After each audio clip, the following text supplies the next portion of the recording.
परब्रह्म परमेश्वर भगवान श्री कृष्ण चक्रवर्ती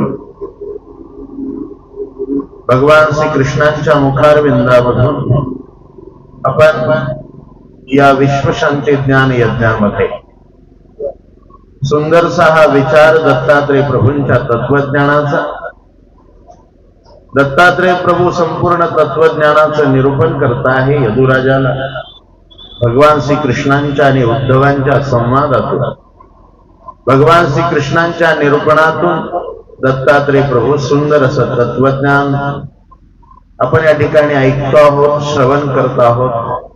आज जवळजवळ चौथं पुष्प या ठिकाणी आज संपन्न होत आहे आणि आजच्या 3 दिवसापासून 5वं पुष्प या ठिकाणी आपण संपन्न करतो आहोत. आणि भगवान श्री दत्तात्रेय प्रभू पृथ्वी, अग्नी, वायू, आकाश, पाणी हे सर्व पंचमहाभूते आणि अग्नी, पृथ्वीपासून दत्तात्रेय प्रभूंनी शिकवण आपल्याला दिली. म्हणजे पृथ्वी ही संयमता आपल्याला शिकवते, क्षमा शिकवते. आणि अग्नी जी आहे, पृथ्वीनंतर वायू हा आपल्याला गुरु प्रभूने सांगितला. आणि या वायूपासून आपण काय गुण घ्यावा, वायू आपल्याला शिकवतो की आपण सदैव निराश्रय होऊन भ्रमंती करत असावी, कोणाचाही आश्रय न घेता, कोणाच्याही अधीन न होता स्वतंत्रतेने आपण विचरण करावं. हे परमेश्वर साधकाचा हेतू आहे. परमेश्वर साधकाची ही आचार प्रणाली आपण वायूपासून शिकलो. अग्नीपासून विचार, आचार त्याची परिपूर्णता असावी, मगच कर्म करावं.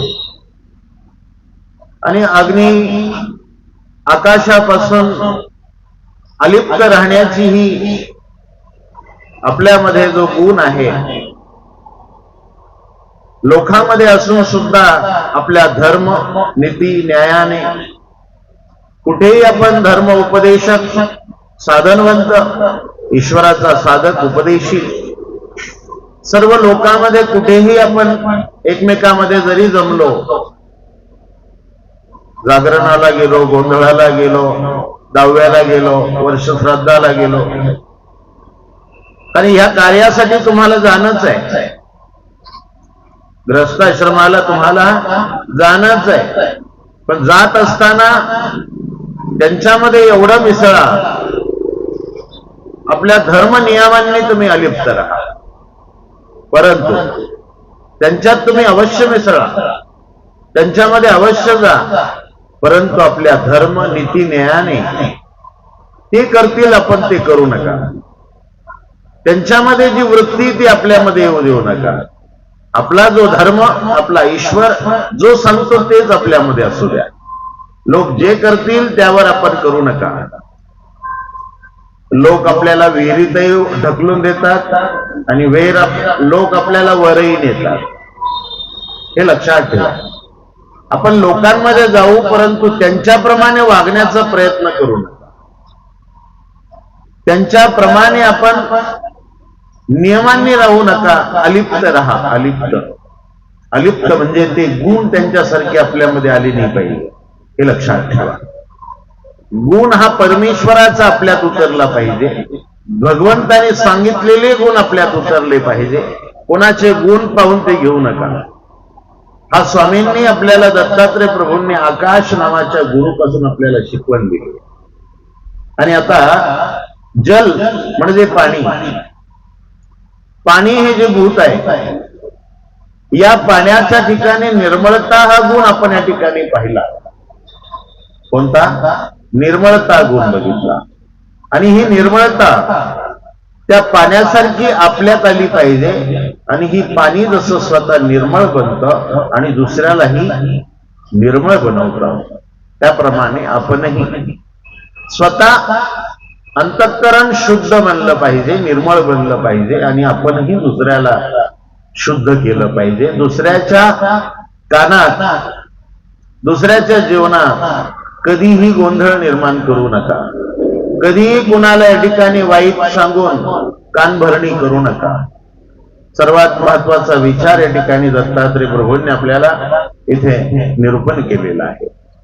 आणि आता पुढे विचार आपण बघणार आहोत की चंद्र हा गुरु. दत्तात्रय प्रभू यदुराजाला चंद्र या गुरुचं सुंदर असं आपल्याला निरूपण करताय. चंद्र कशासाठी गुरु केला असेल? अनेक कलांना चंद्रामध्ये अनेक कला असतात. कला माहिती आहे का तुम्हाला? कला कोणात जास्त राहतात, माणसात का बायात? बायांमध्ये अनेक कला. माणूस बरोबर बोट दाखवतो, बाया.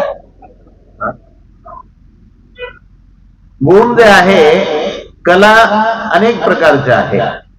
त्या कलांमध्ये चंद्रामध्ये जे कला आहे त्या कला चढ उतार होत असतात, कमी जास्त होत असतात कला. आणि चंद्राच्या कला चढ उतार जरी झाल्या तरी स्वतः तो त्या कलांमध्ये काय होत नाही, लिप्त होत नाही. चढ उतार म्हणजे कमी जास्त होतात. चंद्राच्या कला काय होतात? कमी जास्त. आणि कला, चंद्राच्या कला ह्या कशाच्या रूपांतरित झालेल्या आहे? सृष्टीमध्ये. सृष्टी निर्माण झाली तेव्हा चंद्राच्या कला या काय बनल्या? काल निर्णयामध्ये, पंचांगामध्ये तिथी बनलेल्या आहे. तिथी काय बनलेल्या आहे? अष्टमी, नवमी, तृतीय, नवमी, अष्टमी, एकादशी, द्वादशी, चतुर्दशी, पौर्णिमा, ह्या चंद्राच्या कला आहे. काय या चंद्राच्या कला स्वतः होऊन ह्या काय बनलेल्या आहे? या ब्रह्मदेवाने तिथी बनवलेल्या आहेत या कलांच्या. आणि अशा 16 कला असतात. किती? 16 कला. आणि या 16 कलामध्ये 14 कला म्हणजे प्रथमा, द्वितीया, तृतीया, चतुर्थी, पंचमी, सप्तमी, अष्टमी, नवमी आणि दशमी, एकादशी, द्वादशी, त्रयोदशी, चतुर्दशी आणि पौर्णिमा. अशा हा 15 कला आहे. पौर्णिमेसह 15 कला. कशामध्ये? शुक्ल पक्षात. आणि अमुषेसह कृष्ण पक्षात 15 कला. आणि 16वी कला आहे लक्ष्मी. कोणती? लक्ष्मी. अशा प्रकारची ही 16 कलांनी, अनेक कलांनी चंद्र भरलेला आहे. परंतु ते कला चढ उतार होत असतात. तिथी बघा, लवकर नवरात्र आहे ना. नवरात्र कधी कधी 9व्या दिवशी नाही, 8व्या दिवशीच येतं. दसरा नवमी 8व्या दिवशी येते. दशमी म्हणजे 10वा. दसरा कधी येतो? कधी कधी 9व्या दिवशी, कधी कधी 10व्या दिवशी, कधी कधी 11व्या दिवशी. अशा तिथी जशा कमी होतात, 24 घंट्याच्या, कधी 23 घंट्याच्या, कधी 20 घंट्याच्या, अशा कमी कमी होत असतात. कधी जास्त होतात, कमी कमी होतात. त्याप्रमाणे आपल्या दिवस कमी होतात, वाढतात. याप्रमाणे या ठिकाणी इथे या कला चढ उतार होतात. या कला काय होतात? चंद्राच्या कला चढ उतार होतात. परंतु चंद्र हा काय होत नाही? वाढतही नाही आणि कमीही होत नाही. चंद्र जेवढा आहे तेवढाच असतो. आपल्याला दिसताना दिसतो. तो छोटा झाला, एकदम छोटा झाला, तो छोटा झाला. तो छोटाही होत नाही, मोठाही होत नाही. जेवढा आहे तेवढाच आहे.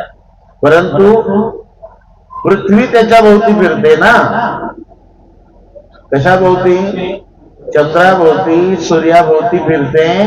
म्हणून आपल्याला सूर्य मावळला, सूर्य उगवला, चंद्र उगवला, चंद्र मावळला, असं आपल्याला वाटत असतं. कारण पृथ्वी त्या भोवती काय करते? फिरत असते. त्या भोवती फिरत असताना चंद्र हळूहळू मावळती काळात छोटा दिसतो आपल्याला, मावळती काळात मोठा दिसतो. सूर्य मावळती काळात कसा दिसतो? छोटा दिसतो. जेव्हा सूर्य मावळ आपल्या दिवस जेव्हा संपतो तेव्हा चंद्र उगायला सुरुवात होते. 12 वाजता बरोबर पौर्णिमेला काय होतं? चंद्र संपूर्ण दिसतो की नाही? तसाच चंद्र जो आहे पूर्ण जसा आहे तसाच असतो, चंद्र बदलत नाही. तसंच त्याच्या कला बदलतात. काय होतात? चंद्राच्या कला बदलतात. म्हणून चंद्राचं उदाहरण तुम्हाला इथे देतो की याप्रमाणे स्वतः कधीही तो बदलत नाही. स्वतः चंद्र जसा नित्य असतो त्याप्रमाणे इथे याच्यापासून आपण गुण काय घ्यावा, काय शिकवण घ्यावी चंद्रापासून? शरीर जन्म मरण जीव नित्यजा, चंद्र या खुना मिया गुरु केला. शरीराला जन्म मरण आहेत की नाही? आपल्या शरीराला काय आहे? जन्मणे आहे, मरणे आहे, नाही का? कृष्ण गीतेमध्ये सांगतात, काय म्हणतात? जातशिही द्रोण मृत्यू द्रोण जन्म मृतशज. जन्म होत असतो, पुन्हा मृत्यू होतो. जन्म मरणाचा फेरा हा चालू असतो. पुनरपि जननम पुनरपि मरणम. पुन्हा पुन्हा जन्माला येणं, पुन्हा पुन्हा मरणं, हे शरीराचं काय आहे? हे चक्र आहे, आत्म्याचं नाही. कशाचं आहे? शरीराचं चक्र आहे, जन्मणं आणि मरण. याप्रमाणे शरीर जन्म मरण, जीव नित्य झाला. जीव जसा नित्य आहे, कसा आहे? जीव नित्य आहे आणि शरीर कसं आहे? अनित्य आहे. शरीर कमी जास्त होतं, बदलतं. तरुणपणी, बालपणी वेगळं, तरुणपणी वेगळं, म्हातारपणी वेगळं, नाही का? 3 अवस्था आपल्या जीवनाला आपण दिलेल्या आहे मनुष्य देहाला. कौमारम यौवनम जरा, 3 प्रकारच्या अवस्था. एक कुमार अवस्था, एक तरुण अवस्था आणि एक म्हातार अवस्था. या 3 अवस्थेमध्ये आपण सारखं दिसतो का? कुमार अवस्थामध्ये आपण 10 वेळा बाया दृष्ट काढतात त्याची. बाई माझ्या पोराला दृष्ट लागली, बाई दृष्ट काढून घेऊ त्याची. लय लोकांनी पाहिलं, हा आजारी पडला त्याच्यामुळेच झालं, नाही का? दृष्ट काढण्याचा प्रयत्न आपण कुमार वयात करतो. तरुण वयात बायको काढते. कुमार वयात कोण काढतं? आई काढते. म्हातारपणी म्हातारी चांगली काढते दृष्ट. क्षेत्र घेऊ घेऊ हे म्हातारडी तुला झालं काय? याची दृष्ट असते. म्हणून तरुणपणी म्हातारपणी, जे तरुणपणात जे सौंदर्य आहे ते म्हातारपणी राहत नाही. एकमेकापासून जे पाहिजे ते सुख मिळत नाही. सुख घेताना स्तुती करतात आणि सुख लागत नाही. सुख संपलेले असतात तेव्हा काय करतात? स्तुती नाही करते. स्तुतीचा विषय संपलेला असतो तिथे, कौतुक नसतं तिथे. माझ्या नवऱ्यासारखं नवराच नाही बाई. म्हातारपणी ते सारखं खोकत आहे, ते फारकं फिरत गावात, त्याला काही कामच नाही. म्हातारपणी आरे तुरीवर बोला त्या म्हातारा म्हातारी, विचार करा. आणि तरुणपणी बाई नाव घेत नाही मी त्याचं, लय मोठा माझा नवरा आहे, लय गुणवान आहे, असं नवरा ना चाकरीमध्ये कुठंच नाही बाई. एवढा आपण गुणवान आपल्या पतीला समजत असतो, नाही का? तो कसाही असो, एवढा असो नाही तर मग काही असो, तो हड्ड्यावर कवाई ना खेळत बसो काही, तरी पण तो चांगला. काय? आईला किती गुंड मुलगा असला तरी चांगला, बायकोला किती कसा नवरा असला तरी चांगला.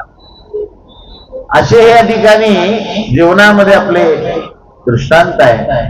म्हणून चंद्र जो आहे, हा चंद्र नित्य आहे. कसा आहे? चंद्र हा नित्य आहे. तसे हे जन्म मरण आहे ना, हे शरीराला आहे. त्या कळांप्रमाणे चढ उतार होत असते त्याला. तसं शरीर हे जे आहे, मनुष्य शरीर, हे कमी जास्त होत राहतं, मरत असतं, परत जन्माला येतं. अशी कळांप्रमाणे शरीर बदलतं. परंतु जीव हा कसा आहे? नित्य कसा आहे? नित्य आहे, तो कधीही न बदलणार आहे. म्हणून पुढे या ठिकाणी भगवान श्री दत्तात्रय प्रभू सांगतात की हा गुण, हा महत्वाचा पण या ठिकाणी या चंद्रापासून लक्षात घेतला पाहिजे. ही ब्रह्मज्ञान या चंद्रापासून मी शिकलो. कशापासून? ब्रह्मज्ञान चंद्रापासून शिकलो की चंद्र जसा नित्य तसा आपला आत्मा नित्य आहे. कसा आहे? आपला आत्मा नित्य आहे. त्याच्या कळा जशा कमी जास्त होतात तसं आपलं शरीर जन्म मरण असतं. म्हणून अशा प्रकारे कळा गोघटो जडो परिचंद्र नाही विघटो खडो भाव विकारा पाडो तैसे देही. चंद्राच्या कळा जशा कमी होतात, वाढत असतात, परंतु चंद्र जसा आहे तसाच आहे. तसे शरीरामध्ये सुद्धा षडविकार आहे. काय आहे? 6 प्रकारचे विकार आहे की नाही? कोणते हो? षडविकार कोणते? कोणते?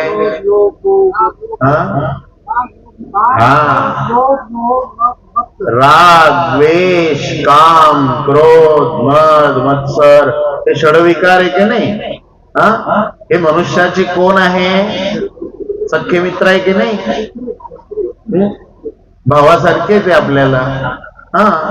कधी त्याला जवळ करतो आपण. सख्या भावाला लवकर जवळ करणार नाही, पण हे पाहुणे आलेले आहे ना, इतक्यात जवळ घेतो त्याला. घेतो की नाही? कोण? रागाला, क्रोधाला. आपल्या अपेक्षा पूर्ण नाही झाल्या समोरच्याकडून तर याला लगेच आपण जवळ करतो. ये भाऊ, लगेच क्रोध भडकतो, लगेच राग तयार होतो, लगेच कामना तयार होते. इच्छापूर्ती न झाल्यामुळे षडरिपू जागे होतात. आणि हे 6 जे विकार आहे मनुष्याचे, हे सुद्धा कमी जास्त होतात. एकसारखे असतात का? रागही होत नाही, द्वेषही होत नाही, मत्सरही होत नाही, तोही बदलतो, रागही बदलतो. राग, द्वेष, काम, क्रोध, मद, मत्सर ही सर्व बदलतात.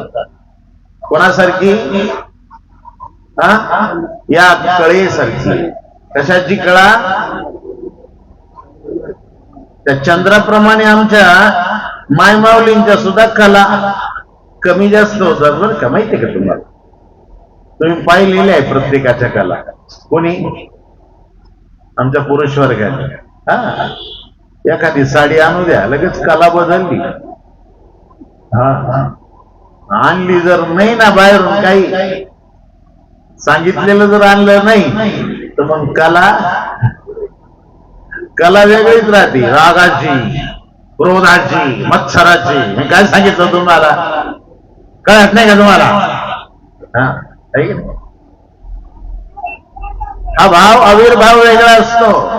वेगवेगळ्या वेळेला कला या वेगळ्या असतात, नाही का? या कळा बदलतात, स्थिर राहत नाही. तशी शरीराचे जे षडविकार आहे ते सुद्धा बदलतात. राग बदलतो, क्रोध बदलतो, मत्सर बदलतो. याप्रमाणे जसे गुण बदलतात ना शरीरातले, सात्विक, राजस, तामस गुण बदलतात, तसे हे 6ही विकार बदलतात.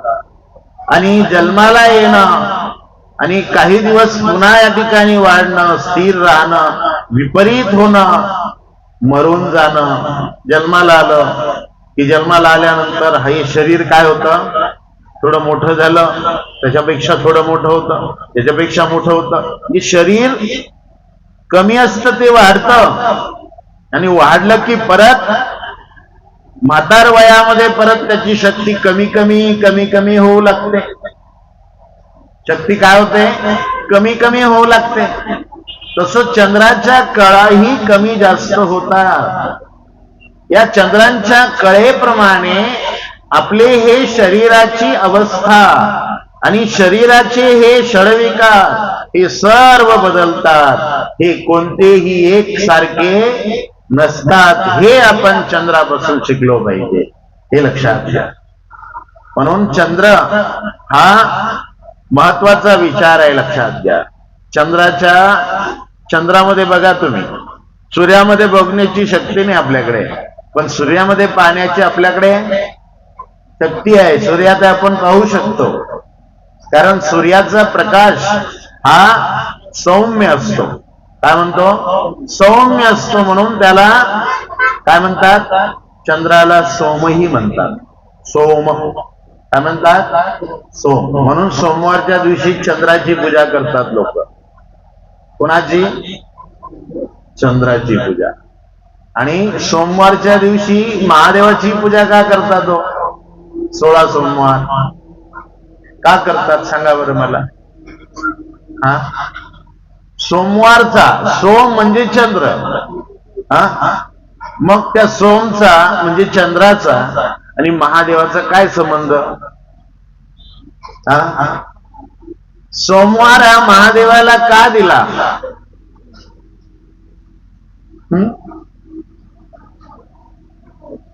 कशा करता दिला असेल? जाणकार मंडळी मोठी नाही का, म्हातारी जुनी जाणकार मंडळी, आई माऊली नाही का, काय असेल हो तात्पर्य? सोमवार का उपवास करायचे महादेवाचे? हा, काय धारण केलं? वा वा वा, पॉइंट मस्त आहे, लक्षात घ्या. काय धारण केलंय डोक्यावर? चंद्र. चंद्राची अर्धी कोर कुठे गेलीये धारण? जटांवर. कोणी? महादेवाने. का धारण केली माहिती आहे तुम्हाला? का धारण केली असेल? अहो, जे विष पिलं ना त्यांनी, महादेवानी जे विष पिलेलं होतं, त्या विषाच्या कुंभातून एक गरम गरम वाफा निघत होत्या आणि ते विषाचा कुंभ पूर्ण त्या विषाच्या धुवांनी एक एक राक्षस नष्ट पावत होता, एक एक देव नष्ट होऊन जात होता, कितीतरी प्राणी मरून जात होते त्या विषाच्या त्या वाफांनी. महादेवाले तो कुंभ घेतला आणि स्वतः पिले. कोण? महादेव स्वतः त्या विषाचं प्राशन केलं. तेव्हापासून त्यांचा कंठ निळा झाला, म्हणून त्यांना नीलकंठ म्हणतात. काय म्हणतात? नीलकंठ. आवाज येतो ना माझा? नीलकंठ म्हणतात. आणि ती गरमी त्यांच्या अंगी दाह निर्माण झाला, तो शांत व्हावा म्हणून चंद्राचा प्रकाश हा दाह कमी करण्यासारखा असतो. चंद्राचा प्रकाश दाह कमी करण्यासाठी असतो. त्यामुळे स्वयं चंद्राला आपल्या मस्तकावर त्यांनी धारण केलं आणि तो हो विषाचा दाह कमी झाला. म्हणून या ठिकाणी चंद्र त्या ठिकाणी कुठे आहे? महादेवाच्या जटांवर. आणि दुसरी, आणि तो दाह अर्धा कमी झाला, पण अर्धा राहिला. अर्धा कमी करण्याकरता स्वतः गंगेला आपल्या जटांमध्ये ठेवलं आणि त्या गंगेमुळे आणि चंद्रामुळे पूर्ण विषाची जी गरमी होती ती सर्व गरमी नष्ट पावली. म्हणून हे दोन्ही मस्तकावर धारण केलेले आहे, हे लक्षात ठेवा. म्हणून महत्वाचा विचार घ्या. भगवान श्री दत्तात्रय प्रभू आपल्याला सुंदर विचार सांगताय की ते म्हणतात चंद्र आपल्याला एकच शिकवण देतो, ती म्हणजे स्वतः चंद्र कसा आहे? नित्य आहे.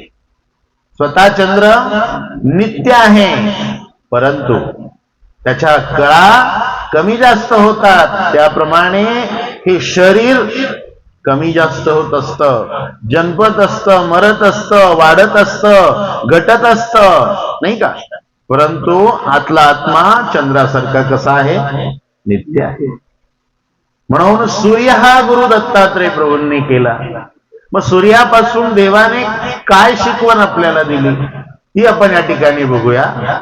सूर्य जेने असे मिया गुरु केले असे, प्रकाशक जया ऐसे तुझे नाही. सूर्यासारखा जगात प्रकाश कोणीच नाही देत. जगात सूर्यासारखा प्रकाश आहे का कुठे? आहे का कुठे?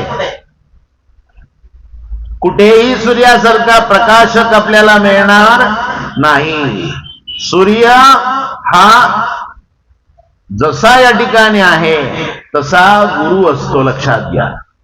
तसा कोण असतो? गुरु. म्हणून सूर्यासारखा प्रकाशक जसा दुसरा कोणी नाही, त्याप्रमाणे ईश्वर ज्ञानाशिवाय गुरु हा प्रकाशक दुसरा कोणीही नाही. अज्ञानापासून आपल्याला ज्ञान देणारा प्रकाशक केवळ ईश्वरासारखा गुरु आहे. कोण आहे? परमेश्वरासारखा गुरु. म्हणून जन्म आणि मरण रूप संसारापासून मुक्त करणारा कोण आहे आपल्याला? तो साक्षात परमेश्वर आहे. कोण आहे? केवळ परमेश्वर मुक्ती देऊ शकतो. कशावर आपण ओळखावं? या सूर्यगुरूपासून. अंधार नष्ट करण्याचं काम जसं सूर्य करतो सृष्टी तलावर, या भूतलावर, त्याप्रमाणे जीवाला सकळ सृष्टीमध्ये, सकळ ब्रह्मांडामध्ये उद्धार करता, मुक्ती देता फक्त परमेश्वर आहे. कोण आहे? परमेश्वर आहे. म्हणून पुढे या ठिकाणी सांगतात, तेजसे तारांगणी परे अंधकरणाची गवसनी, तेडावया दिनमनी वांचोन अनेक नाही. आकाशामध्ये अनेक प्रकारचे कोट्यावधी तारे दिसतात आपल्याला रात्रीच्या वेळेला. किती दिसतात? कोट्यावधी तारे आहेत आकाशामध्ये. परंतु आकाशामध्ये कोट्यावधी असलेली तेजस्वी तारे ती अंधकाराची गवसनी. अंधाराला नष्ट करू शकतात का ते?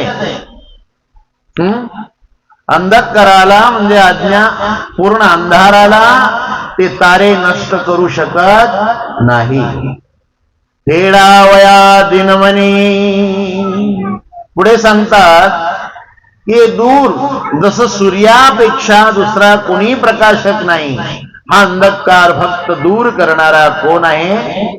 सूर्य आहे. म्हणून सृष्टी भूतलावर सूर्य एकमेव असा आहे की सर्व अंधकार सृष्टीवरचा तो नष्ट करू शकतो. थोडी ताकद सूर्यामध्ये आहे. म्हणून दुसरा कोणी नाही. दीप घरोघरी असती कोडी संख्या वेरी, परी समग्रांधारी राहतो नाही. घरोघरी दिवे असतात.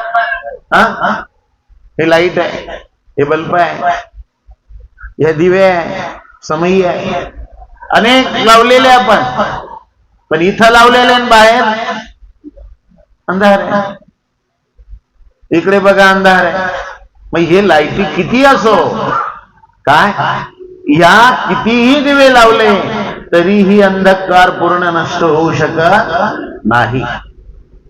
दीप घरोघरी असती कोडी संख्या वेरी, परी समग्रांधारी राहतो नाही.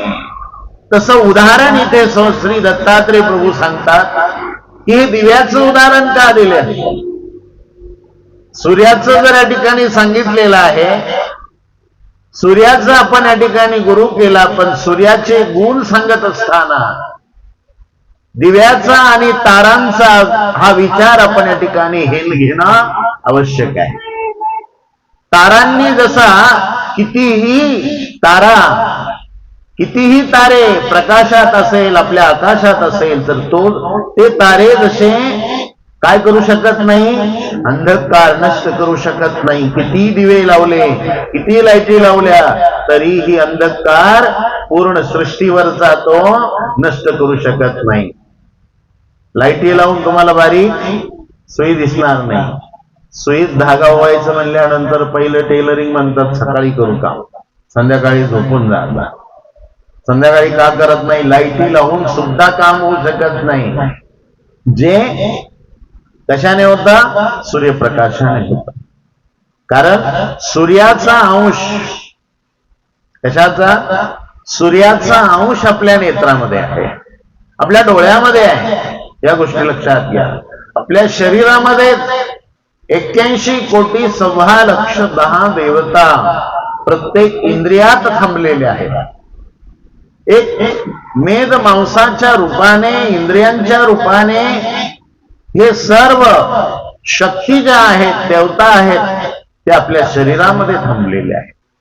आणि त्यांच्याच सामर्थ्यानं आपल्याला बोलता येतं, आपल्याला चालता येतं, आपल्याला पाहता येतं, आपल्याला ऐकता येतं. ज्ञान इंद्रियांच्या ठिकाणी जे सामर्थ्य आहे, कोणती वस्तू ओळखण्याचं जे ज्ञान आहे, ते देवतांच्या सामर्थ्याने आपल्याला तयार होत असतं.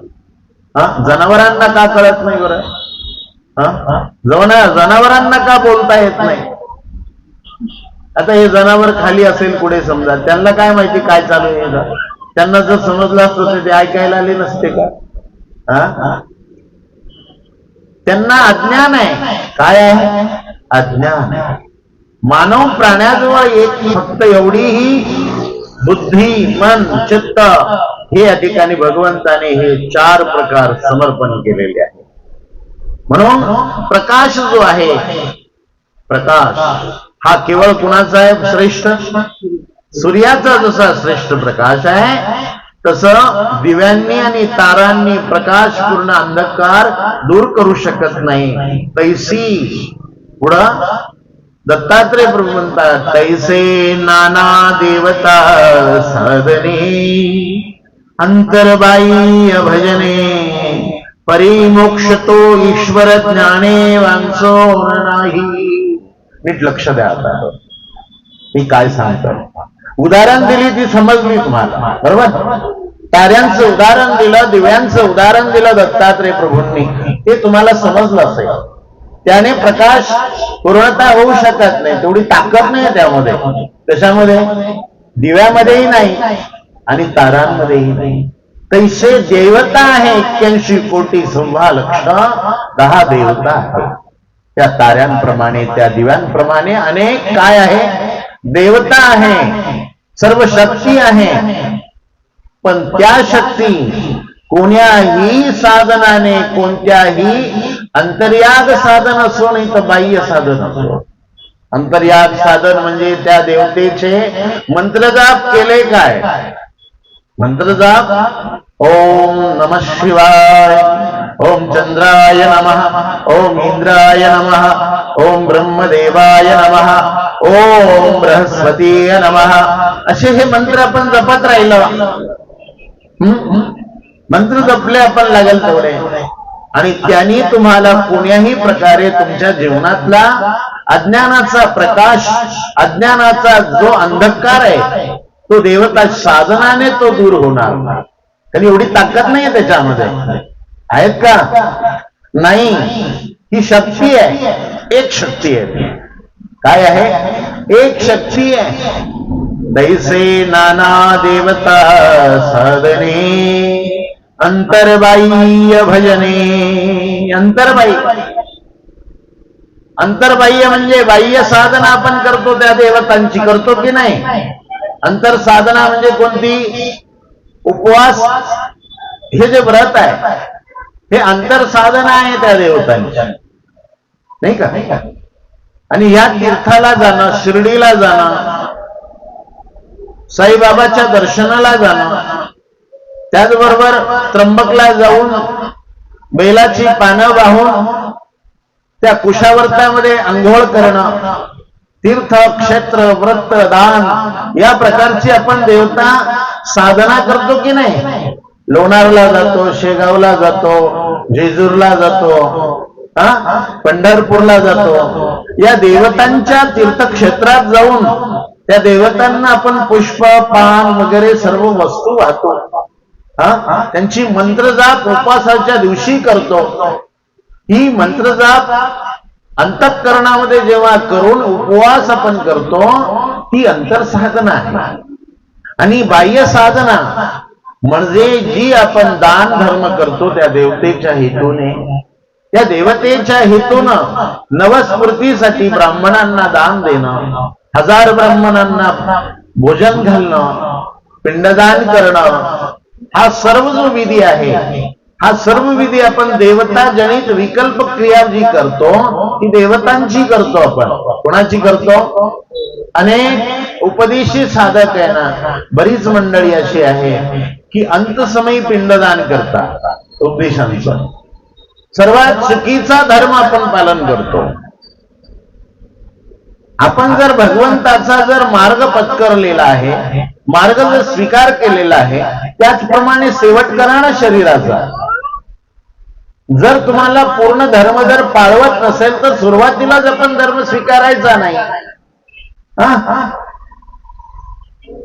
सुरुवातीला लागल तेवढी उपहार घालायची, लागल तेवढं पंथीय पद्धतीने करायचं, शेवटी अपतिष्ठ परिवाराने त्याचं पिंडदान करावं.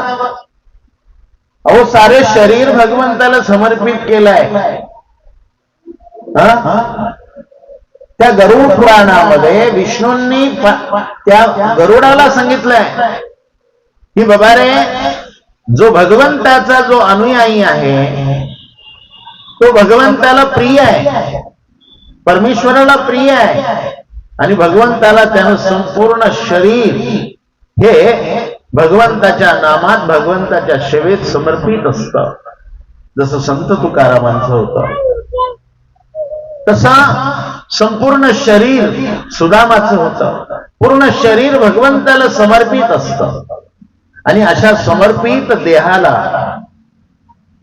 आपण शेवटच्या समयी अपतेष्टांच्या हातून, नातेवाईकांच्या हातून पिंडदान करायला लावणं. स्वतः करा ना. स्वतः देहामध्ये असताना आपलं पिंड म्हणजे आपलं शरीर देवाला समर्पित करा. मागे उरलेल्या परिवाराला का हातात देतात दुसऱ्याच्या? ते आयुष्यभर परावलंबामध्ये पारतंत्र्यामध्ये जीवन जगले आणि मृत्यूनंतर सुद्धा तुम्ही परावलंबी नातेवाईक पिंडदान करेल तेव्हा त्या आत्म्याला शांती. किती परावलंबी आहे हा, मेल्यानंतरही परावलंबी हा जीवात्मा. मेल्यानंतरही पारतंत्र्यामध्ये. अहो ही साधना ईश्वर साधकाची नाही आहे. 4 प्रकारच्या आश्रमामध्ये संन्यास आश्रमात मोडणारा हा साधक आहे, अनुयायी. ईश्वराचा अनुयायी पंचनाम ज्याने घेतलेले आहे, ईश्वराची जी उपदेश घेतलेला आहे, ईश्वराचं ओळख करून घेतली त्या जीवानी, तो परमेश्वराचा जीव आहे ना. कोणाचा जीव आहे? परमेश्वराचा जीव आहे. म्हणून या परमेश्वराच्या जीवाची नातेवाईक ईश्वर असतात. आपण नातेवाईक नाही तर त्याची आपण विधी करण्याला हक्क काय आपला, अधिकार काय आपला? जर त्यानं उपदेश घेतलेला आहे, अनुग्रह घेतलेला आहे, त्यांनी आपण स्वतः गुरुच्या हातावर संकल्प सोडून, पाणी सोडून आपल्या देहाचं समर्पण केलंय, म्हणजे आपल्या पिंडाचं समर्पण केलंय. त्याने पिंडदान का करावं? गरुड पुराणात स्वयं विष्णूंनी सांगितलंय, नाही पिंड क्रिया त्यास, नाही अशौचाचा लवलेश, नाही शोकाशी अवकाश, श्रीकृष्ण सरस म्हणूया. हे लक्षात ठेवा. पिंडदान क्रिया कधीही योग्य नाही ईश्वर साधकाला. कोणाला? ईश्वर साधकाला. हे पवित्र असलेलं हे देह अग्निडाग सुद्धा या देहाला दिल्या जात नाही. कारण हे देह ईश्वर स्मरणाने पवित्र बनलेलं असतं. आणि त्या शरीरातून हिंसा ही अग्नीद्वारे होऊ नये. जास्तीत जास्त प्रकारची हिंसा, जास्त प्रकारची हत्या ही अग्निडागाने होते आणि भूमिडागाने अगदी अल्प प्रमाणात हिंसा होत असते. म्हणून मानव संप्रदायाने हा स्वीकारलेला विधी कोणता आहे? भूमिडागाचा आहे. म्हणून संतांना भोजन दिल्या जातं 10 दिवस. हा सर्व विधी आपण सर्व करतो. मानव संप्रदायाची साधक संतांना बोलून अन्नदान करतात, पारायण करतात, लागल तेवढं सर्व करतात. पण शेवटचा विधी हा लोकांच्या म्हणण्याप्रमाणे आपण करतो, देवाच्या म्हणण्याप्रमाणे करत नाही. तेव्हा ईश्वर शेवटी त्या जीवात्म्यावर दुखवतात. लक्षात. कोण्या जीवावर? शेवटच्या समयाला 10 दिवस पूर्ण महानुभाव संप्रदायीय नव्हे, ईश्वराचा विधी, ईश्वराच्या साधनाच्या ठिकाणी विधी आपण समर्पित करतो आणि अंतसमयी आपण पिंडदान करून देवता विधी, तिथे देवतांची मंत्र उच्चारून, अहो देवता दिव्यासारख्या आहे. इथे सांगितलेलं काय आहे? या दिव्यासारख्या आहे, या तारांसारख्या आहे या देवता.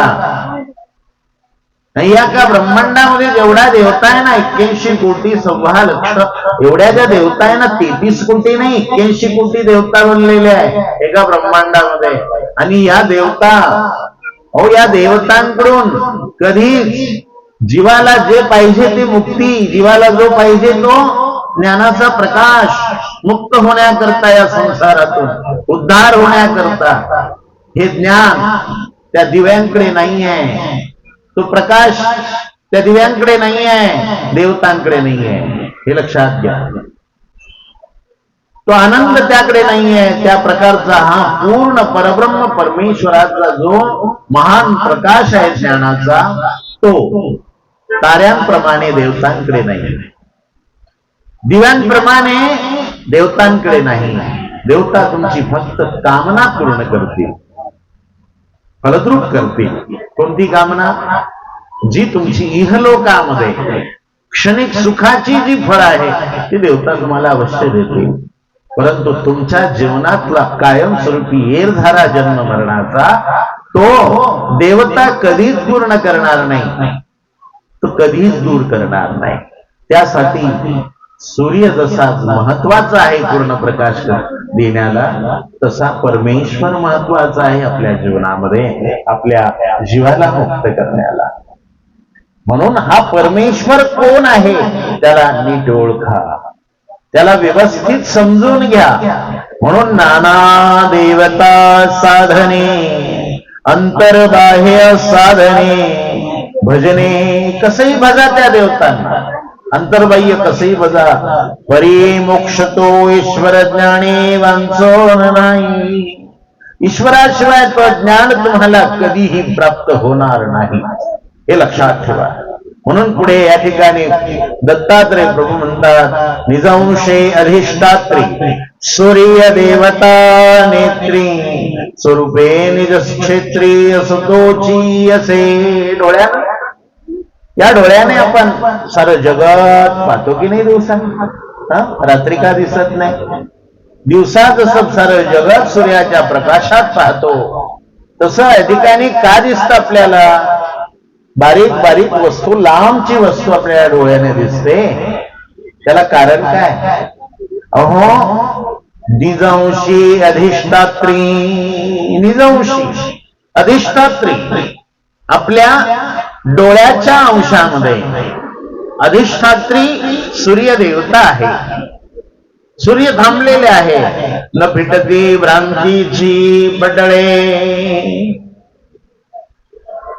निर्णय देवतांची ही व्रते आपण करत असतो. ज्ञानामुळे अज्ञानामुळे येणारी प्रतीती अद्वैत आहे, अन्यथा ज्ञानाची बंडले कोणीही प्रकारे दूर होणार नाही. आपल्याजवळ अनेक प्रकारचं अज्ञान आहे. चंद्रप्रकाशामुळे आणि चांदण्यांमुळे तुम्हाला झावळं दिसेल. कसं दिसेल? रात्रीच्या प्रकाशात कसं दिसेल तुम्हाला? डोळ्याने स्पष्ट दिसेल का? याच प्रसंगी बघा बरं, चंद्रप्रकाश आहे, तारेचा प्रकाश आहे. या प्रकाशामध्ये तुम्ही लांब पहा, काय कसं दिसेल तुम्हाला? जेवढे लाईट आहे तेवढं दिसेल तुम्हाला. हा प्रकाश कोणाचा आहे? सूर्याचा प्रकाश आहे. कोणाचा आहे? सूर्याचा प्रकाश. म्हणून हा सूर्याचा प्रकाश आपल्याला प्रकाशामध्ये दिसतं. चंद्राच्या प्रकाशात आपल्याला झावळं दिसतं, म्हणजे स्पष्ट दिसतं. ताऱ्यांच्या प्रकाशात, दिव्यांच्या प्रकाशात आपल्याला झावळं दिसतं, म्हणजे स्पष्ट दिसतं. परंतु सूर्याच्या प्रकाशात आपल्याला स्पष्ट दिसतं. कारण काय त्याचं? कारण स्पष्ट दिसण्याला आपल्या सूर्याची काय आहे? अधिष्ठात्री देवता ही अंशरूपाने आपल्या डोळ्यात आहे. जेव्हा दिसायला कमी होतं ना आपल्याला, त्याला कारण एक असतं. त्याला कारण हे की या डोळ्यांनी केलेली पापे काय आहे, या डोळ्यांनी केलेली पाप विकल्पाच्या दृष्टीने आपण जगतामध्ये पाहत असतो. एक वेगळ्या प्रकारच्या संशय भावनेने आपण या डोळ्याने पाहत असतो आणि ही पापी दृष्टी जेव्हा डोळ्याने आपण पाहतो त्यावेळेला आपल्याला ही दृष्टी हळूहळू आपली सूर्यदेवता कंटाळते याच्या पाप कृत्याने. त्यामुळे सूर्यदेवता वयाच्या तारुण्याच्या हळूहळू हळूहळू काय होत जाते, ती तुमच्या इंद्रियाच्या ठिकाणून सरकत जाते, म्हणजे निघून जात असते. त्याच्यामुळे आपल्या डोळ्यांना पडदा येणे, आपल्या डोळ्यांना लागल तेवढी मोतीबिंदू येणे, हा प्रकार तुम्ही पापकृत्यामुळे शरीरातल्या देवता काय होतात, तुमच्या पापाला कंटाळतात. हे लक्षात घ्या. जसे आईबाप एखाद्या मूर्ख मुलाचा दुराचारी मुलगा असेल, दुष्कर्म करणारा मुलगा असेल, तर त्या मुलाच्या वाईट कृत्यामुळे आई बापाची इज्जत जाते आहे, आई बापांना त्रास होतो आहे आणि त्या आई बापांना त्याच्यामुळे काय होतोय, त्रास होतोय. त्याच्यामुळे आई बाप त्याच्याजवळ राहण्याची इच्छा करत नाही, तिथून निघण्याचा प्रयत्न करतात की नाही. तसे आपल्या शरीरातून इंद्रियापासून देवता हळूहळू जशा बाहेर निघू लागतात ना, तसं आपल्या शरीराला अधूपण तयार होत असतं. हे लक्षात ठेवा. वारं येणं म्हणजे त्या देवतांचं अधिष्ठान निघून जाणं. झटक्यात देवता निघून जातात. याचं कारण काय, त्याला जास्तीत जास्त देवता कंटाळलेल्या असतात अर्धांगवायूवाल्याला. कारण त्याचं पाय असून देवताच्या मंदिरामध्ये जास्त जाणं नाही, सत्संगामध्ये त्या पायाने कधी येणं नाही. अहो, तुम्ही जेवढी सत्कर्म कराल परमेश्वराची, तेवढी शरीरातल्या देवता खुश राहतील, तुमचे इंद्रिय निरोगी असतील. हे लक्षात ठेवा. कारण देवता प्रसन्न आहे तुम्ही सत्कर्म केल्यामुळे. अहो, आपल्या पापकर्माने ज्या शेषानं पृथ्वी धारण केली आहे डोक्यावर, तो सुद्धा कंटाळलाय. त्याला कळ लागली आहे मानाला, तो हलवतोय. तसे भूकंप होतात, सुनामी लाटा येतात, लागल तेवढे किड्यांसारखे माणसं मरतात. हे लक्षात ठेवा. अनेक प्रकारचे महावारी येत आहे आपल्या भारतामध्ये, मनुष्य मरतोय. हा विचार आपण आपल्या बुद्धीमध्ये लक्षात ठेवा. आपली इंद्रियाच्या ठिकाणी असलेली ही अनेक प्रकारची शक्ती, पाहण्याची शक्ती असो, ऐकण्याची शक्ती असो, या शक्ती ज्या तुमच्या निघून जात आहेत ना तुमच्या घरातून, तुमच्या घरातून जर मातृदेव भव पितृदेव भव देवाप्रमाणे आई बाप जर निघून जाण्याची इच्छा करताय, निघून जाताय ते, तर मग शरीरामध्ये हे देव सुद्धा कशाला थांबतील हो या घरामध्ये. या घराला सारखा मोबाईल लागतो, या घराला सारखा समोर बघायला ऐकायला सारखे गाणे लागतात विकाराचे. कधी भजन ऐकणार नाही, देवाचं गुणगान ऐकणार नाही, त्या हिरो हिरोईनचे गुणगान ऐकतात, शरीराचं सौंदर्य त्या गाण्यांमध्ये ऐकतात, विकारानं भरलेलं. ते ऐकण्याला आपल्याला कानाला गोड वाटतो, ती शक्ती का निघून जाणार नाही. या जीवाची स्तुती तो कानातून ऐकतो, का ऐकणं बंद होणार नाही. डोळ्याची नजर कमी होते, याचा अर्थ या ठिकाणी या पाठीमागे भाव काय आहे देवतांचा. प्रसन्नता जी आहे ना, ती प्रसन्नता त्या जीवा देवतांजवळ नाही आहे. त्या कंटाळता आपल्या या दुष्कृत्याला. आणि आपलं जसं जसं कलियुग वाढत चाललंय तसं आपला धर्म कमी होत चाललाय, आपली अध्यात्म कमी झालं होत चालली आहे, आपली सात्विकता, समाधानी, शांती भंगून गेली आहे सगळी. कुणाला शांतीनं थांबायला वेळ नाही, यायला सुद्धा वेळ नाही. लक्षात घ्या. दोन शब्द ज्ञानाचे ऐकण्याला वेळ नाही आहे. एवढा मनुष्य हो, एवढा वायासारखा धावणारा, लक्षात घ्या. कोणासाठी धावतो हा? एवढा धावतो, एवढा धावतो. सुख शोधिताना दुःखची सापडे, मृगन्याय झाले मन माझे वेडे. वेडा झालाय हा जनावरासारखा. ठीक आहे. पाण्यासाठी हे जनावर धावत असतं, धाव धाव धाव धाव. तसं सुखासाठी हा मनुष्य जनावरासारखा पळतो, असा पळतो, एवढा पळतो, एवढा पळतो, धावतच असतो. एवढा धावता धावता या ठिकाणी तो एखाद्या खड्ड्यात पडतो. लवकर वर येण्याची सुद्धा त्याला कोणी आणू शकत नाही, अशा खड्ड्यात पडतो तो. वर येऊ शकत नाही, अशा खड्ड्यात पडतो. किती धाव असावी हो माणसाला या, एवढी स्पीड, एवढी स्पीड मनुष्याला. कुणालाही शांती राहिलेली नाही. अति घाई संकटात नेतोय.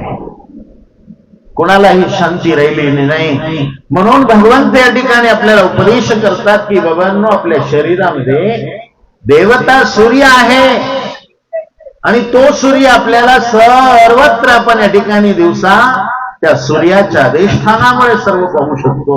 रात्री पाहू शकत नाही म्हणून आपण झोपून घेतो. जर डोळ्यानं दिसला असता आपल्याला रात्री, तो झोपला असता का?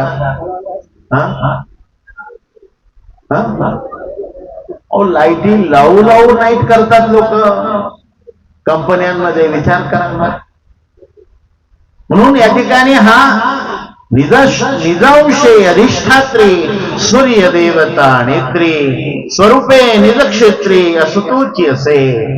पुढे भगवान श्री दत्तात्रय प्रभू इथे म्हणतात की स्वरूपे निज क्षेत्री असतोची असे. सूर्य जसा पूर्ण प्रकाश देतो आणि सर्व अंधकार नष्ट करतो, तसा परमेश्वर आहे. तैसा परमेश्वर निजंशी. सूर्य जसा कसा आहे?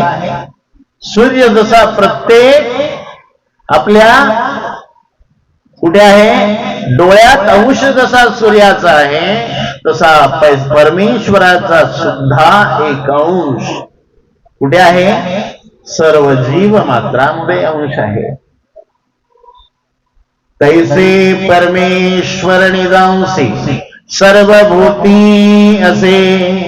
परिसंपूर्णता दिसे स्वस्वरूपीची. परमेश्वरही आहे कुठे? आपल्या जीव स्वरूपात. ममय वंशो जीवलोके जीवभूता सनातना. जीव स्वरूपात, प्रत्येक जीव स्वरूपामध्ये जीवात्म्याजवळ परमेश्वराचा अंश आहे, हे लक्षात घ्या. जीव आणि परमेश्वराचा मायेचा अंश जेव्हा एकत्रित बनला तेव्हा तो आत्मा बनलाय. कोण बनला? आत्मा. असा हा तैसा परमेश्वर निजंशी सर्वभूती असे. सर्व ठिकाणी परमेश्वर आहे. म्हणून तर परमेश्वर जसा सर्व ठिकाणी आहे, व्यापून आहे. कसा आहे? व्यापक आहे. त्याचे गुणधर्म तो या ठिकाणी प्रकाशित करत असतो. लक्षात घ्या. प्रत्यक्षात परमेश्वर तुम्हाला दिसतो का? नाही. जो श्रद्धावान भगवंतावर काय आहे? श्रद्धा आहे, त्याला दिसतो. पण भगवंताच्या गुणाने दिसत असतो तो. कोण्या गुणाने? हे जे पवित्र जे विशेष आहे ना, पाषाण मूर्तीमध्ये, या गोट्यांमध्ये, हे पवित्र असलेली परमेश्वराचा जो संबंध या गोट्यांना, या मूर्तीला आहे, यामध्ये आपण परमेश्वराला पाहतो. पण कोण्या गुणाने पाहतो? परमेश्वराचा जो कृपा गुण आहे. कोणता गुण? कृपा गुण आहे. त्या कृपा गुणाने मनुष्य त्या देवाला त्या पाषाणामध्ये पाहत असतो, त्या परमेश्वराला. गोवर्धनाच्या त्या पवित्र गोट्यामध्ये कृष्णाला पाहतो हा भक्त. कुठे? कृष्णाला पाहतो. माहूरच्या त्या एका पाषाणामध्ये दत्तप्रभूंना पाहतो. का? कारण भगवंताच्या पायाखाली तो पाषाण पवित्र बनला आहे. त्या स्पर्शानं पवित्र बनलेला आहे. म्हणून पवित्र बनल्यामुळे तैसा परमेश्वर निजांसी सर्वभूती असे. सर्व ठिकाणी परमेश्वर आहे. जीव देवता जी काही या ठिकाणी आहे ना, ही सर्व परमेश्वराच्या एका विशिष्ट धर्मामुळे या ठिकाणी आपल्याला दिसतात. नाही तर ती दिसू शकली नसती.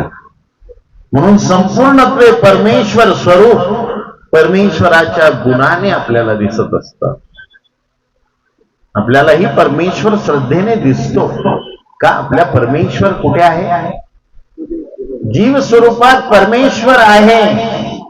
परमेश्वराची माया आपल्या जवळ या ठिकाणी अंश रूपाने संलग्न रूपाने थांबलेली आहे आणि ती या ठिकाणी आपल्या जीवनामध्ये इंद्रिय अनिक मन होती आत्म्या अधीन जैसे का जीवन सूर्यकारा. सूर्य पाणी जसं काय करतो? पाणी काय करतो? सूर्य शोषून घेतो. सूर्य जसा पाणी शोषून घेतो आणि ढगांद्वारे पाण्याचा वर्षाव करतो, पाऊस पडतो. असं सूर्यकिरणांच्या जसं अधीन पाणी आहे. कोण आहे? सूर्यकिरणांच्या जसे अधीन पाणी आहे ना, त्याप्रमाणे हे इंद्रिय सुद्धा कशाच्या अधीन आहे? मनाच्या अधीन. कोणाच्या? मनाच्या अधीन आहे. मन म्हणजे संलग्न आहे. तत्वज्ञानामध्ये मायेच्या अंशाला संलग्न म्हणतात. जो परमेश्वराच्या आदिशक्तीचा जो अंश जीवासोबत आहे त्यालाच परमेश्वराचा अंश म्हणतात. हे लक्षात घ्या. आत्मा हा परमात्मा नाही. नीट लक्षात घ्या. अनेक देवता साधकांचं, ऋषिगणांचं, पुराणांचं म्हणणं आहे की आत्मा हा परमात्मा आहे. अशी खिचडी, अशी मिश्रित भाव श्रद्धेमध्ये, अंधश्रद्धा आपल्या मनामध्ये ठेवू नका. जीव हा अलग वस्तू आहे, परमेश्वर एक अलग वस्तू आहे. अलग लक्षात. या दोन वेगवेगळ्या वस्तू आहे, त्या एक होऊ शकत नाही. काय? एक होऊ शकत नाही.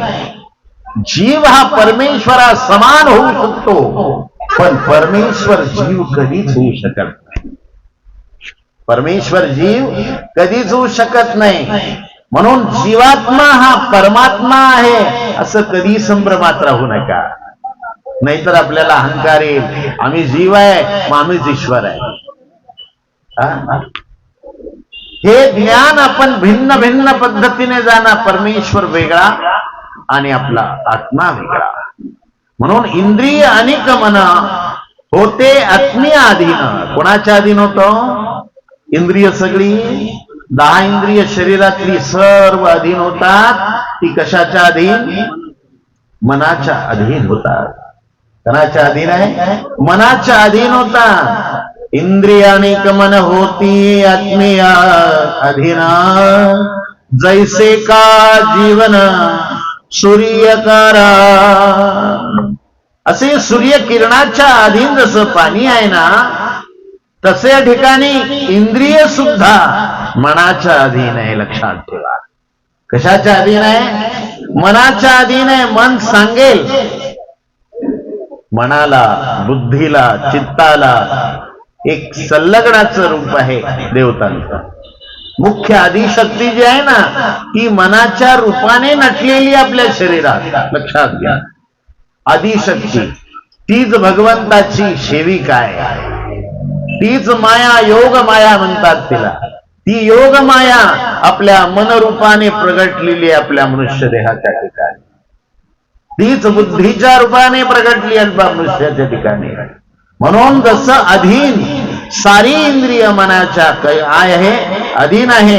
हा ज्ञान दृष्टांत सूर्यापासून आपण शिकला पाहिजे. दृढावया प्रतिते नाना दृष्टांते बोलावया उपपत्ती. सूर्य गुरु केला दत्तात्रय प्रभू अवधूत वेशामध्ये यदुराजाला सुंदर असा संवाद करतात, निरूपण करतात की देव म्हणतात परमेश्वर ज्ञानाशिवाय यथार्थ प्रतीती नाही. कशाशिवाय? सूर्याशिवाय जसा पूर्ण प्रकाश नाही सृष्टीवर, तसा ईश्वराच्या ज्ञानाशिवाय कधीही जीवाला यथार्थ ज्ञान होऊ शकत. यथार्थ ज्ञान म्हणजे काय? ज्ञानाचा अर्थ असा आहे, जे जसं आहे तसं जाणा. जे जसं आहे तसं जाना. भाजी आहे ना, भाजी जशी आहे तशीच समजून घ्या. कोणती? जी शेतातून येते, जसं आहे तसंच जाना. त्याला फोडणी देऊन तयार केल्यानंतर त्याला आपण वेगळं नाव देतो की नाही त्या भाजीला? वेगळं नाव देतो आपण फोडणी दिल्यानंतर. जी वस्तू जशी आहे, हा माईक आहे, त्याला ग्लास म्हणलेलं चालेल का? याला माईकच म्हणावं लागेल, तेव्हाशी याला ज्ञान म्हणतात. ही बाटली आहे, या बाटलीला बाटलीच म्हणावं लागेल, या ग्लासला ग्लासच म्हणावं लागेल, त्याला खरं ज्ञान म्हणतात. या जगामध्ये मायेला प्रेम म्हणून जग वागताय. लक्षात घ्या, तरुण पिढी आहे ना, ही एकमेकावर माया करते. वासनेची भुकेलेली ही तरुण पिढी, विषयाची भुकेलेली ही तरुण पिढी एकमेकावर हे प्रेम करतात. पती पत्नीवर, प्रेमी प्रेमिकेवर, याला प्रेम म्हणतात. हे प्रेम, अहो प्रेम चीज काय आहे कळतं का आपल्याला? प्रेमाची शक्ती काय याची जाणीव आहेत का आपल्याला? जगामध्ये ना कबीर म्हणतात, पोथी काय म्हणतात? पोथी पड पड जगमुआ, पंडित भयान को. जगामध्ये किती डिग्र्या होऊ द्या, कुणाला डॉक्टर होऊ द्या, इंजिनियर होऊ द्या, किती मोठा डिग्रीवंत झाला ना, त्याला प्रेम नामाचं अडीच अक्षराची ही शक्ती काय आहे नाही समजलेली. त्याला नाही समजलेली. ढाई अक्षर प्रेम का, पढे सो पंडित होय. किती डिग्र्या प्राप्त झाल्या तरी तो डिग्रीवंत नसतो. तो खरा डॉक्टर नाही, तो खरा वकील नाही, तो खरा आमदार नाही, तो खरा पंतप्रधान नाही. ज्याच्यामध्ये खरं अडीच अक्षराचं प्रेमच त्याला जर कळालं नसेल, तो खरा बाप कसा, खरी आई कशी, खरी पत्नी कशी, खरा पती कसा?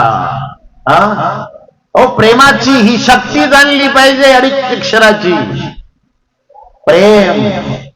प्रेम निरपेक्ष असतं, लक्षात ठेवा. प्रेम षडरिपू विरुद्ध असतं. त्या प्रेमामध्ये भाव निरपेक्ष असतो, अपेक्षा कधी राहत नाही. ही पत्नी पतीकडे अपेक्षा करते, म्हणते माझा हट्ट पूर्ण करा. हा पती या ठिकाणी पत्नीकडे अपेक्षा करतो, माझा हट्ट पूर्ण करा. लेकरू म्हणतो बापाशी माझा हट्ट पूर्ण करा.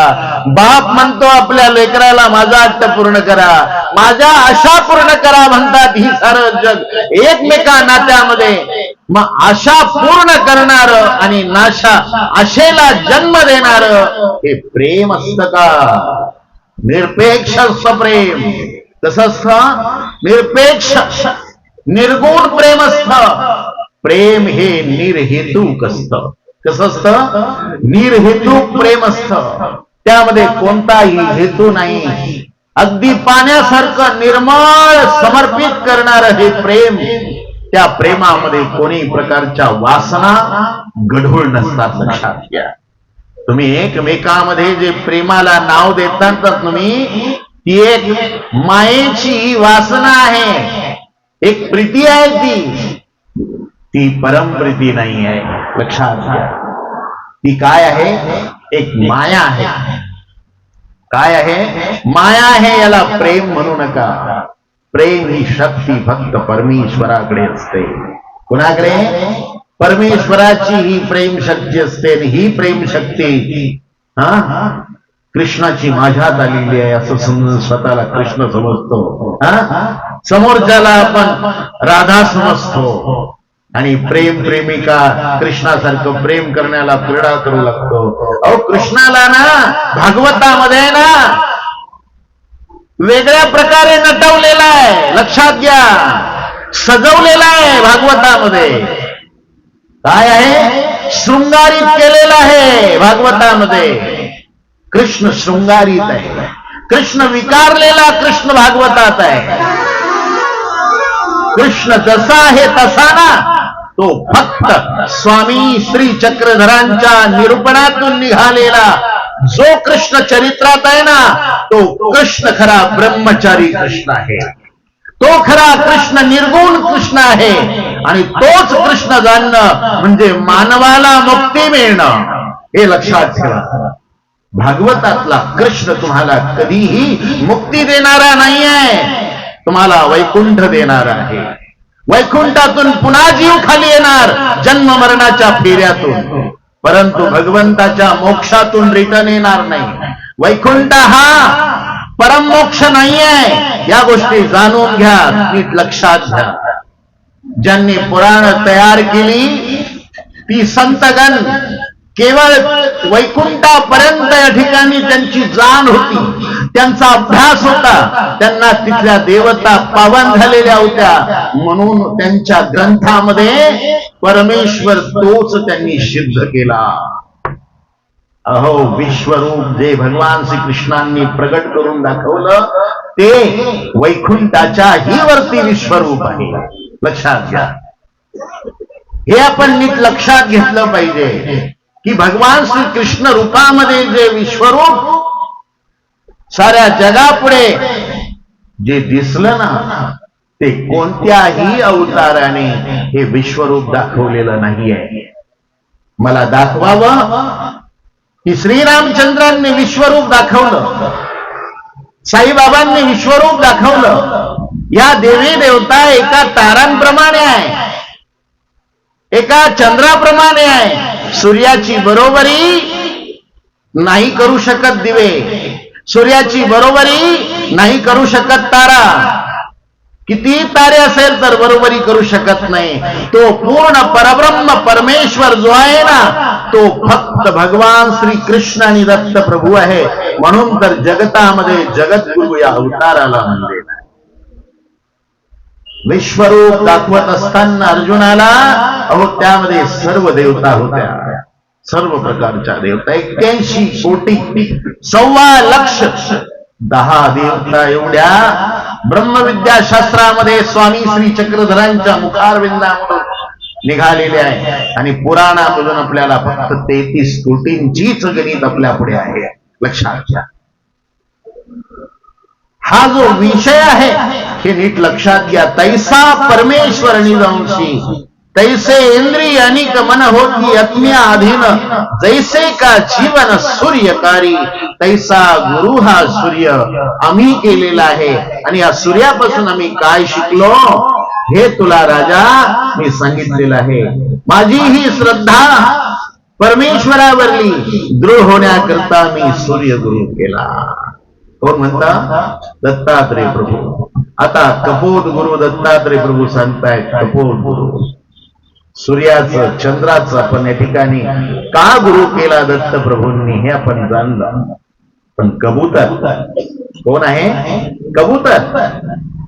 या कबूतराला दत्तात्रय प्रभूंनी गुरु का केलं? अवधूत वेशामध्ये यदुराजाला दत्तात्रय प्रभू सांगतात परियसे नरनाथा तुझं सांगेन पक्षा एकाची कथा, एका पक्षाची कथा मी तुला सांगणार आहे. तो आहे कबूतर. जिया निवर्ते संसाराची व्यथा ग्रस्त आश्रमाची. ग्रस्त आश्रमामध्ये कुठे? ग्रस्त आश्रमामध्ये. ग्रस्त आश्रम कुठून सुरुवात होतो? विवाह नाही का? शुभमंगल सावधान आले लग्न घटी समीप नवरा घेऊन यावे घरा गृह्योक्ते मधुपर्क पूजन करा अंतरपटा ते धरा दृष्टा दृष्ट वधुवरान करणे कुर्यात सदा मंगलम शुभम भवतु शुभ लग्न. कोणाचं लावलं इथं? द्वारकाधीश हॉटेलमध्ये. द्वारकाधीश भगवान श्री कृष्णाचं लावलं हे लक्षात घ्या. कोणाचं लावलं? द्वारकाधीश भगवान श्री कृष्णाचा विवाह लावला. झालं, लग्न झालं. सुरुवात कुठली झाली आता? ही कोणत्या आश्रमाला सुरुवात झाली? ग्रस्थाश्रमाला. कुठे? बौल्यावर चढले म्हणजे झाले, सुरुवात झाली. हा, ग्रस्थाश्रमाला सुरुवात झाली. आणि ग्रस्थाश्रमाची सुरुवातीची चाऊल सुखाची खूप गोड असते. हो, इतकी गोड असते ना, बाशिंग गुडघ्याला बांधतो कधी कधी, नाही का? सुखाची गोडी, जिया संसाराची व्यथा. ही कथा ऐकल्यानंतर आहे ना, संसारामध्ये काय कथा असते, काय व्यथा असते, ही कबुतराच्या कथेवर आपल्याला कळेल. लक्षात घ्या. आणि ते पुढे म्हणतात, तो कपोत सहित कांता अरणी होता. बहुत दिवस, बराच दिवस झाले. कबूतर हा बरेच दिवस झाले. आता बऱ्याच दिवसापासून कबूतर आपल्या मादिनीला शोधण्यासाठी जंगलामध्ये, आपल्या स्त्रीला शोधण्यासाठी जंगलामध्ये फिरतो आहे. तो कबूतर अरण्यामध्ये वास्तव्य करतो, परंतु त्याची स्त्री त्याला शोधण्यासाठी, आत्ताच काय सांगितलं तुम्हाला, गुडघ्याला बासी. होता वेळ झालेला असता सुखासाठी, नाही का? कशासाठी? हा, शर्वंगूर सुखास मोहन जन्म व्यर्थ हा घालू नको, नाही का? जगी जीवनाचे सार घ्यावे जाणूनी सत्वर. जैसे ज्याचे कर्म तैसे फळ देतो रे ईश्वर. क्षणिक सुखासाठी आपुल्या कुणी होतो नीती भ्रष्ट. कुणी त्यागी जीवन आपुले दुःख जगी करण्यानस्थ. जे देह करी जे काही आत्मा भोगितो नंतर. जैसे ज्याचे कर्म तैसे फळ देतो रे ईश्वर. क्षणिक सुख कसा आहे? या क्षणिक सुखासाठी हा सर्व नष्ट भ्रष्ट करतो जीवनाला. हे लक्षात. कशासाठी करतो? साऱ्या जीवनाला घाण करतो, अशुद्ध करतो, अस्वच्छ करतो. लक्षात घ्या. आणि असा हा कबुतराचा सुंदर असा कथाचा नीट लक्षात घ्या. कबूतर एकटाय, त्याच्या मादिनीला शोधण्यासाठी प्रयत्न करतोय. माझी बायको, माझी स्त्री गेली कुठे? तो शोधताय, शोधता शोधता शोधता. एक एके विन नाही न्हान जेवण. कुठे गेली आहे माझी बायको काय माहिती? मी आंघोळही करणार नाही, मी जेवणही करणार नाही, एक घास खाणार नाही माझी बायको आल्याशिवाय. एवढं स्नेह, एवढा मायाभाव, एवढा जडलाय त्या पत्नीवर कपोत आहे. एवढा जडलेला अतिस्नेह. दत्तात्रय प्रभू म्हणतात, कबूतर गुरु केला ना, त्यावर मी शिकलोय माहिती. अति तेथे माती होते. काय? अतिस्नेह केला की कुटुंबासहित प्रत्येक परिवाराची नाश होत असतो. लक्षात घ्या. अति स्नेहाने, अति प्रेम काय आहे? तुमचं जे प्रेम आहे ना, जी प्रीती आहे ना, ती मर्यादित असेल तर प्रेम राहील. मर्यादा सोडून जर तुम्ही केलं ना, तर ती प्रेम कधीच नसतो. काय नसते ती? प्रेम कधी नसते ती. ती वासना असते. कोणती? कुवासना, विषयाची कुवासना. आणि अशी ही तारुण्यपणामध्ये, तारुण्याची टकमका भावाची चळो वेगा, सर्वांगे एकमेका बांधती झाली. दोघातलं हे राजस प्रेम, राजस ही भावना. एक एके विना नाही न्हान जीवन, तया दोघा एकही प्राण. एर काही सांगो. दोघही एकमेकाला काय? दोन देह, परंतु जीव एक आहे. काय आहे? जीव एक आहे अशी जाणणारी ही दोघं कबूतर कबुतरणी दोघंही एकमेकाशिवाय घास घेत नव्हते, कोणी एकमेकाशिवाय आंघोळ करत नव्हते. जे जे चाड करी ते तो पुरवी भलत्या परी. जी जी इच्छा ती स्त्री करी ना त्याची, जी जी इच्छा तुम्ही पुरवतात ना, जी जी इच्छा असते ना आपल्या बाईची, पुरवता की नाही तुम्ही? का नाही पुरवत? पुरवतात ना. जी जी इच्छा करी चाड करी ते ते पूर्वी भलत्या परी. तुला काय करायचं?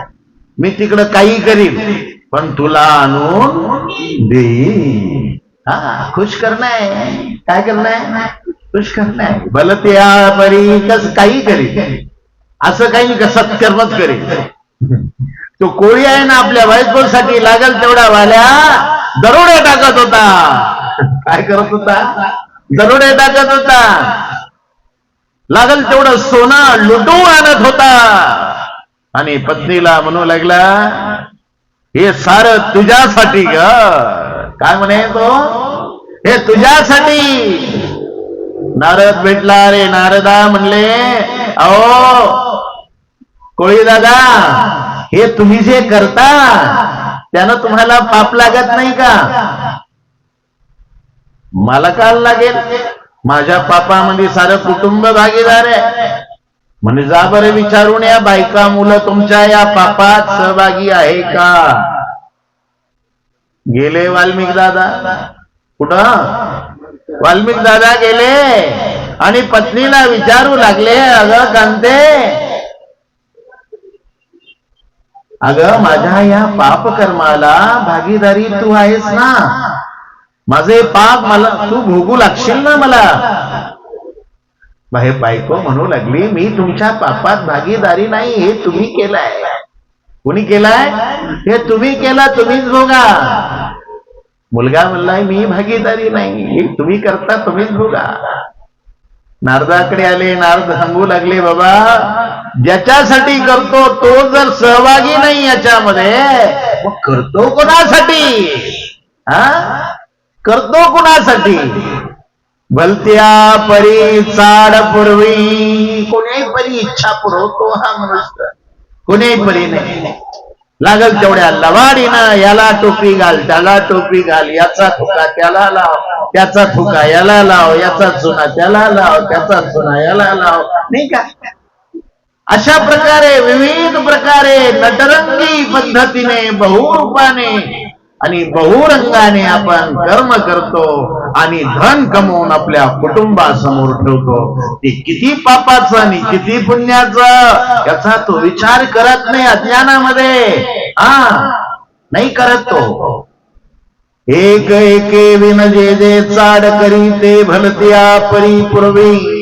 स्त्रियाधीन ये संसारी कवन नव्हे. संसारी जीवनामध्ये ग्रस्ताश्रमामध्ये अहो स्त्रियेच्या अधीन कोण नाही.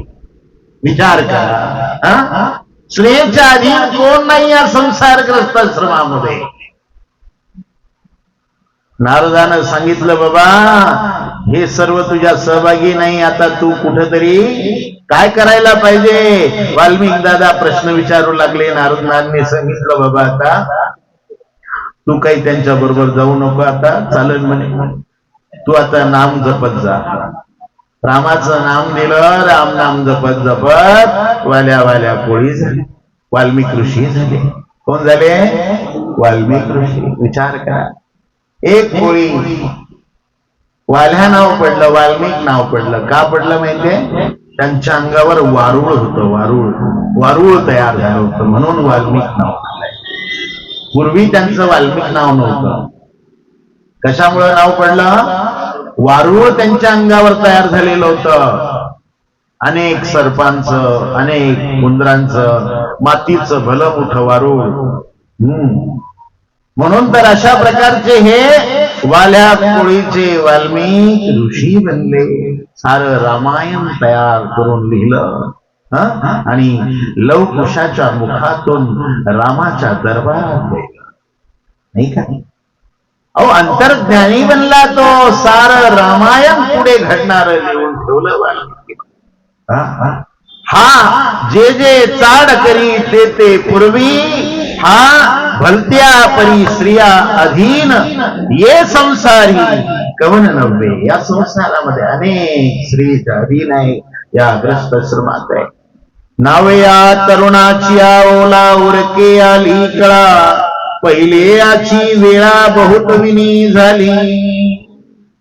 या संसारामध्ये कवनी एके वेळी सांडोन वनस्थळी, सुंदर अशा या ठिकाणी या दोघांच्या संसारामध्ये अगदी एकत्र झाले आणि त्यांच्यातून नेमकी त्यांना कबूतरणीला सुंदर अशी पिलं झाली.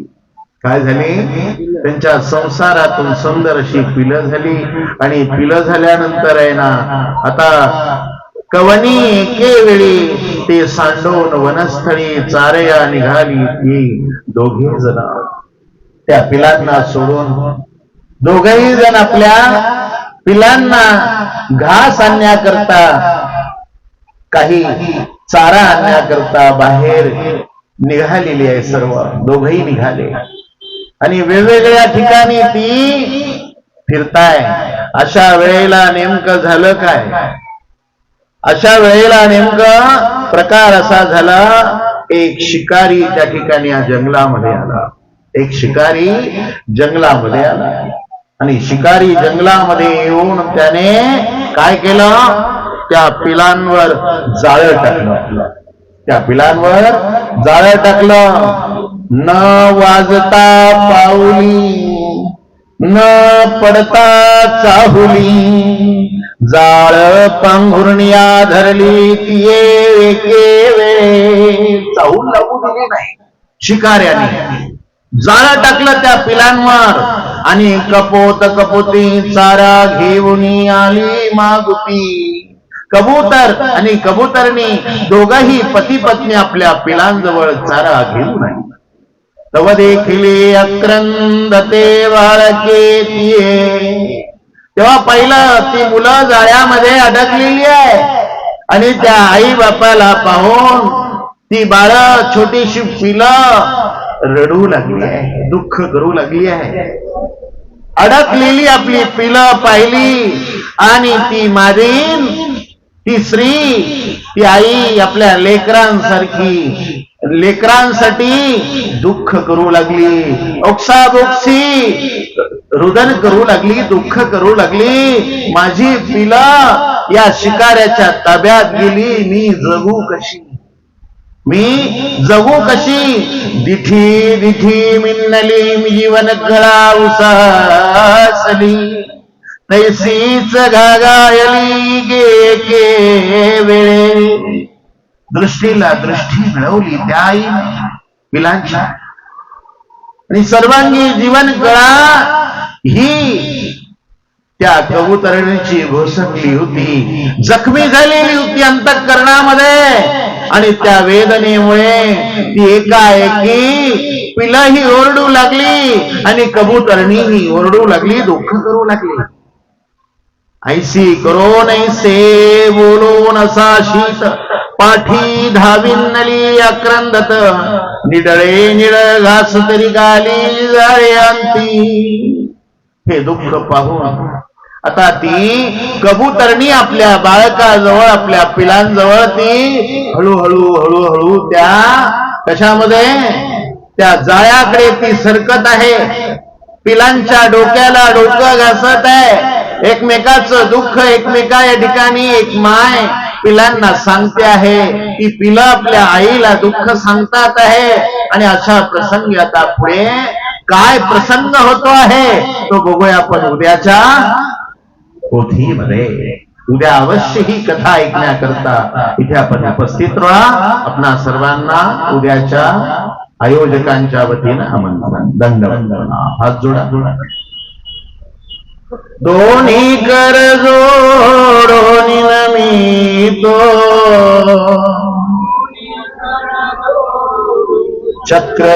चक्रधरारया अमुचा प्रणाम तव पाया. सर्व साक्षी सर्वज्ञ प्रभू तू, करता विश्वाचा मानव वेसे प्रगट होतसे जीव उद्धराया अमुचा प्रणाम तव पाया क्षणोक्षणी रे आठवा तुला अन्य नको काही राऊळ तुझिया पदी प्रार्थना निरसी मोहमाया अमुचा प्रणाम तव पाया अमुचा प्रणाम तव पाया श्री दत्तात्रेय महाराज की दंडवत प्रणाम. सर्वांनी रोजच्या प्रमाणे देवपूजा वंदनासाठी आसनस्थ व्हायचं आहे.